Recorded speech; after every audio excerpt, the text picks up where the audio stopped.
पोते की मालिश करते हुए दादी की नज़र उसके खाली गले पर पड़ी तो वह गुस्से से चीख पड़ी, बहू, ओ बहू, कहाँ मर गई? अरे मुन्ने की गले की चैन कहाँ गई? आंगन में पड़े ढेर सारे जूठे बर्तनों को साफ करती हुई बहू के हाथ रुक गए। उसने जल्दी से नल खोलकर हाथ धोया और फिर दौड़ी हुई आई। माँ जी, कल मुन्ने के हाथ में फंसकर चैन टूट गई थी, इसके पापा से सुनार के यहाँ भेजकर बनवा दूंगी। बड़ी आई बनवाने वाली, तेरी माँ से इतना भी नहीं हुआ कि कम से कम मुन्ने को तो कायदे की चीज़ देते।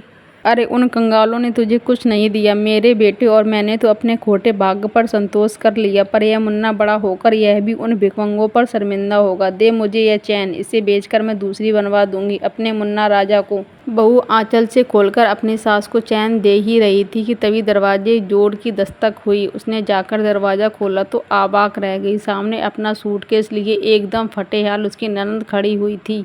ननद ने भाभी को सामने देखा तो लिपटकर फपक पड़ी। भाभी, माँ ने सचिन के जन्म पर जो सामान भेजा है उसे खराब और सस्ता कहकर उन लोगों ने वापस कर दिया है और कहा है कि जब तक मैं बच्चे व उसके पापा के लिए सोने की मोटी चैन, घर के हर सदस्य के लिए 5 जोड़ी कपड़े, बच्चे का पालना आदि, सासू और ननद के लिए डायमंड की अंगूठी और 21 टोकरी फल अपनी माँ से लेकर ना आऊँ, घर वापस ना लौटूँ। भाभी, अब तुम ही मेरा सहारा हो, भैया से कहकर तुम ही कुछ कर सकती हो।